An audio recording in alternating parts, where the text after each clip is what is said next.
Welcome students, आपका मेरे channel science classes by doctor Kumkum Saxena में बहुत स्वागत है। और हम चल रहे हैं 9th क्लास का चैप्टर साइंस का, जो परमाणु का मॉडल है ना, एटॉमिक स्ट्रक्चर। परमाणु का स्ट्रक्चर क्या है, पिछले मैंने अपना लेक्चर दिया, उसमें आपको मैंने बताया कि इलेक्ट्रॉन्स क्या हैं, प्रोटॉन्स क्या हैं, न्यूट्रॉन्स क्या हैं, और इसके अलावा परमाणु की रचना कैसे की गई, परमाणु में कैसे खोजा गया इलेक्ट्रॉन और न्यूट्रॉन्स को, इसके बारे में मैंने आपको डिटेल में बताई थी। और ये बताया था कि जो केंद्रक भाग होता है वो नाभिक होता है, और नाभिक में भी सबसे ज़्यादा द्रव्यमान होता है। परमाणु भार जो होता है नाभिक का ज़्यादा है, और परमाणु टोटल परमाणु का परमाणु भार उतना अधिक नहीं आता है, क्योंकि सारा भार जो होता है वो नाभिक में ही केंद्रित होता है। इसके बाद में बोर रदरफोर्ड आए, उन्होंने परमाणु मॉडल दिया। उन्होंने कहा इलेक्ट्रॉन जो हैं वो परमाणु नाभिक के चारों ओर कक्षाएं होती हैं, उनमें चक्कर लगाते हैं, और चक्कर लगाते लगाते लगाते लगाते एक समय ऐसा आता है कि वो जो इलेक्ट्रॉन्स हैं वो आके नाभिक में, उनकी ऊर्जा जैसे जैसे घूमते जाते हैं उनकी ऊर्जा हास होती रहती है, ऊर्जा निकलती रहती है, और एक समय ऐसा आता है जब ऊर्जा बिल्कुल खत्म हो जाती है, नाभिक में आके गिर जाते हैं। तो इसमें बहुत सी कमियां निकली, और ये मॉडल जो है वो उनका आगे नहीं चल पाया, और परमाणु की और इन सब चीज़ों की व्याख्या नहीं कर पाया। इसके बाद में आए हमारे बोर का परमाणु मॉडल। बोर, नील्स बोर जो थे, उन्होंने 1913 में मैक्स प्लैंक का क्वांटम सिद्धांत के अनुसार जो है वो परमाणु की रचना और परमाणु के बारे में बताया, इलेक्ट्रॉन्स के बारे में बताया कि किस तरह ये इलेक्ट्रॉन्स जो है वो घूमते रहते हैं। उन्होंने कहा कि ऊर्जा का उत्सर्जन स्वतः नहीं होता, बल्कि छोटे छोटे ऊर्जा के पैकेटों में होता है, जिन्हें हम क्वांटा क्या कहते हैं, क्वांटा कहते हैं। छोटे छोटे पैकेटों में होता है, जिसे क्वांटा कहा जाता है। इस प्रकार से बोर का मॉडल आपके सामने प्रस्तुत है। ये कई कक्षाएं हैं, और ये हमारा नाभिक है बीच में, और ये चारों ओर ऑर्बिट्स है जिनमें की परमाणु घूम रहा है। तो इन्होंने बोला कि एकदम ऊर्जा जो है वो हाथ से नहीं होती, स्वतः नहीं होती, बल्कि छोटे छोटे पैकेट के रूप में ऊर्जा निकलती है, जिन्हें हम क्वांटा कहते हैं। और इलेक्ट्रॉन जो है बिना ऊर्जा नष्ट किए अपनी अनुमत कक्षाओं में चक्कर लगाते हैं, और प्रत्येक कक्ष की ऊर्जा की कीमत जो है वो निश्चित, ऊर्जा की मात्रा निश्चित होती है, और इन्हें हम ऊर्जा स्तर भी कहते हैं। इलेक्ट्रॉन, उन्होंने कहा इलेक्ट्रॉन जो है बिना ऊर्जा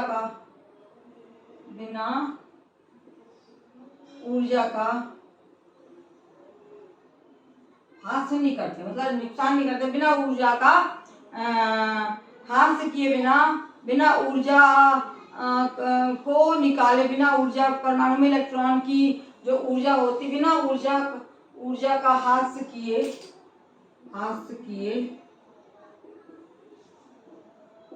अपने निश्चित कक्षाओं में चक्कर लगाते हैं।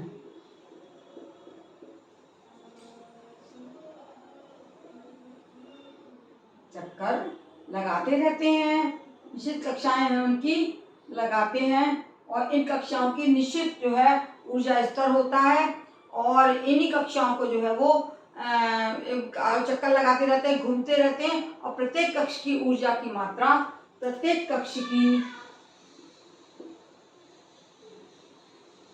ऊर्जा की मात्रा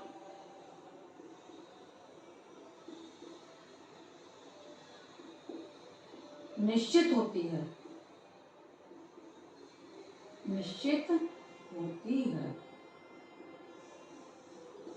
हर ये जो कक्षाएं आपको दिख रही हैं, हर एक की ऊर्जा की मात्रा जो है वो निश्चित होती है, जिन्हें की ऊर्जा स्तर कहा जाता है। जिन्हें ऊर्जा स्तर कहा जाता है।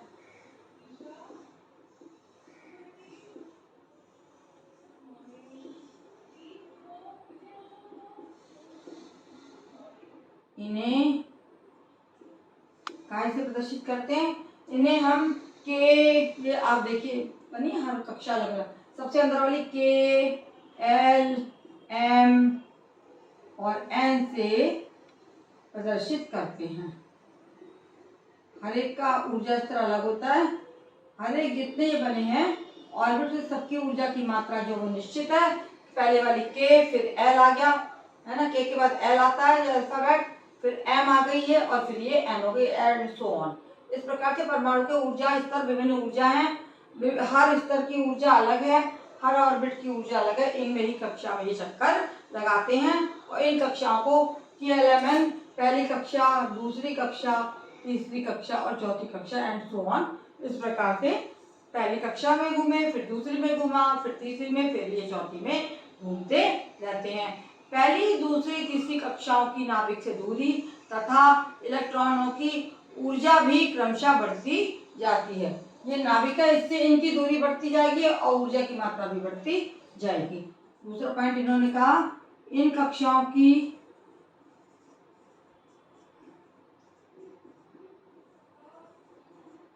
जो हमारी ये विभिन्न TLMN है, पहली, दूसरी, तीसरी कक्षा, इनकी नाभिक से दूरी तथा इसकी इलेक्ट्रॉनिक ऊर्जा भी क्रमशः बढ़ती जाती। इन्हीं कक्षाओं की नाभिक से दूरी बढ़ती जाती है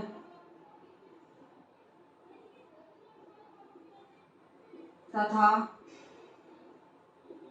इनकी नाभिक से दूरी बढ़ती चली जाएगी और इनसे क्या होगा, इनकी दूरी भी बढ़ेगी और जितनी अधिक इनकी दूरी होगी इतनी ही अधिक इनकी ऊर्जा भी बढ़ती जाती है तथा इनकी ऊर्जा भी, जितनी बड़ा नाभिक होगा उसकी ऊर्जा ज्यादा होगी, इनकी ऊर्जा में भी वृद्धि होती जाती है।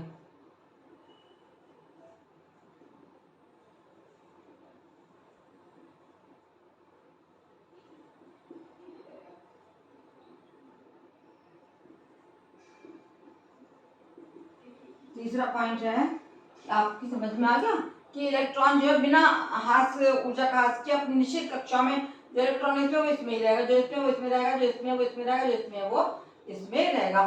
तो कोई ऊर्जा का ह्रास नहीं करेंगे। प्रत्येक कक्षा की ऊर्जा की मात्रा निश्चित होती है, जिन्हें हम ऊर्जा स्तर कहते हैं। पहला, दूसरा, तीसरा, चौथा, पहले को के, दूसरे को एल, तीसरे को एम और चौथे को एन कहा जाता है। इन्हीं कक्षाओं की नाभिक से दूरी भी बढ़ती जाती है और इनकी ऊर्जा में भी वृद्धि होती जाती है। साधारणतः जिन कक्षाओं में इलेक्ट्रॉन्स रहते हैं वो उनकी मूल अवस्था कहलाती है। जिन कक्षाओं में साधारणतः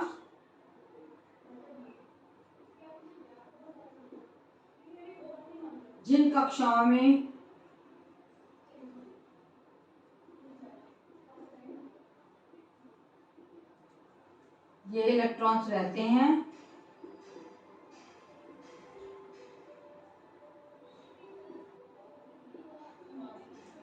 जिन कक्षाओं में इलेक्ट्रॉन मौजूद होंगे वो उनकी मूल अवस्था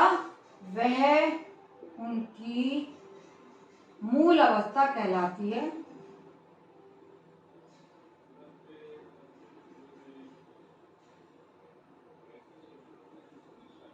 उनकी मूल अवस्था कहलाएगी।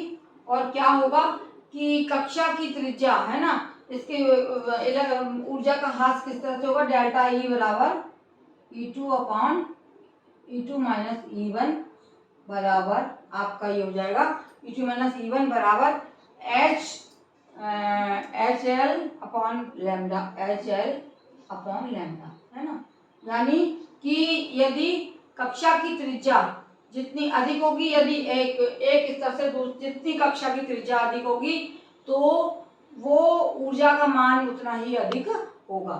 जितनी त्रिज्या रेडियस बढ़ेगी तो ऊर्जा का मान भी बढ़ता चला जाएगा। जब कोई इलेक्ट्रॉन छोटी कक्षा से बड़ी कक्षा में जाता है, एक पॉइंट और इन्होंने बताया, जब इलेक्ट्रॉन छोटी कक्षा में से बड़ी में जाएगा, छोटी कक्षा से बड़ी कक्षा में जाएगा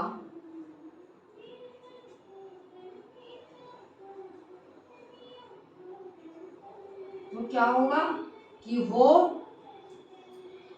छोटी कक्षा से बड़ी में कूदेगा तो वो ऊर्जा लेगा, तो वह ऊर्जा का अवशोषण करेगा,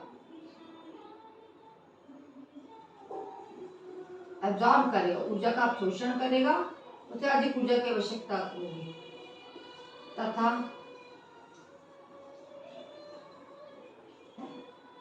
जब इलेक्ट्रॉन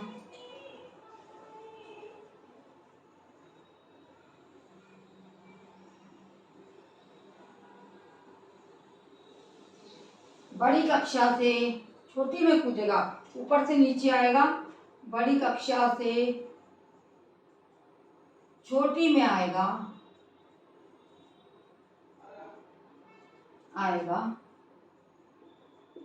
तो वह ऊर्जा का निष्कासन करेगा, ऊर्जा को निष्कासित कर निकालेगा। ऊर्जा को निष्कासित मीन्स निकालना, निष्कासित करेगा, निष्कासित करेगा।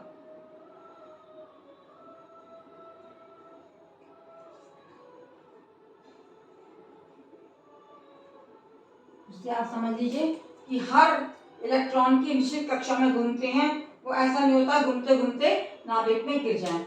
हर कक्षा का एक निश्चित मात्रा है, पहला स्तर K, दूसरा L, तीसरा M, चौथा N। तो ऊर्जा का जो स्तर है, अब निश्चित कक्षा में चक्कर लगाते हैं जिन्हें की ऊर्जा स्तर कहा जाता है, वो K11 से प्रदर्शित किया जाता है।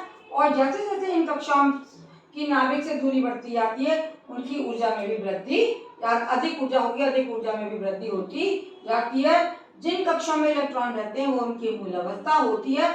यदि कोई ऊपरी कक्षा से बड़ी कक्षा से छोटी में आएगा तो वो ऊर्जा को निष्कासित, जब इलेक्ट्रॉन बड़ी कक्षा से छोटी में आएगा तो ऊर्जा को निष्कासित करेगा। और जब इलेक्ट्रॉन छोटी कक्षा से माना नीचे से ये बाहर वाले में कूदेगा तो ये ऊर्जा को अवशोषित करेगा, एब्जॉर्ब करेगा। लेकिन बाद में इस मॉडल में भी थोड़ी कमियां पाई गई जिन्हें मैं आपको बताने जा रही हूँ, है ना। ये आपने देख लिया, आप कमियों को देखिए। बोर मॉडल की कमियां, कमी हर एक में होती, कोई ना कोई कमी पाई जाती है, लेकिन फिर भी कोई ना कोई तो बाद में जाके फाइनल होता ही है। यहाँ इसके अनुसार जो है इलेक्ट्रॉन्स का मॉडल, बोर मॉडल काफी चला, लेकिन कमी इसमें भी पाई गई। तो बोर मॉडल की कमियां हम कल लिखेंगे। बोर मॉडल की कमियां, नील्स बोर के मॉडल की कमी क्या थी कि ये केवल एक इलेक्ट्रॉन वाले उसको ही बता पाता था, समझा पाता था, है ना। बोर मॉडल की कमी, सबसे बड़ी कमी क्या थी कि ये इसके द्वारा केवल एक इलेक्ट्रॉन वाले परमाणु के उत्सर्जन स्पेक्ट्रम की, इसके द्वारा केवल एक परमाणु वाले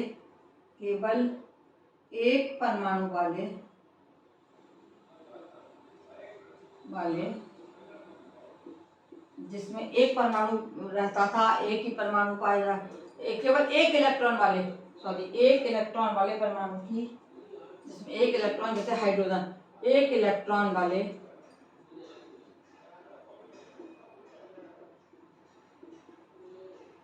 परमाणु की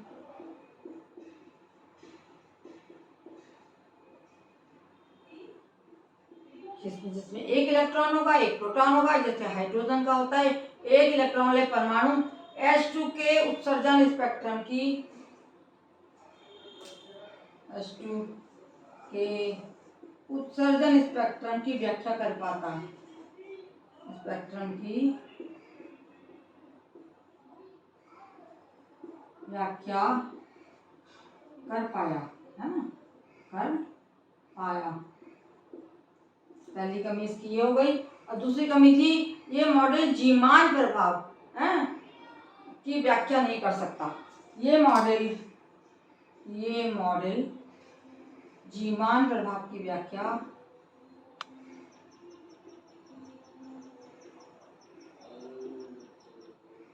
नहीं कर पाया,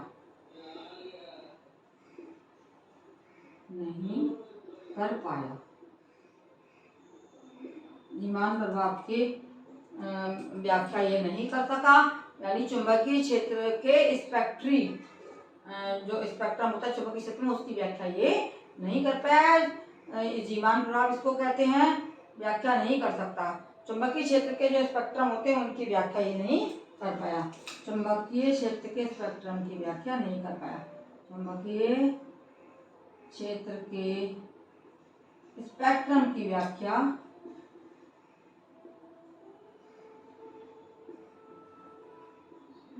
नहीं कर सका, नहीं कर पाया। ये इसकी दोनों कमियां थी।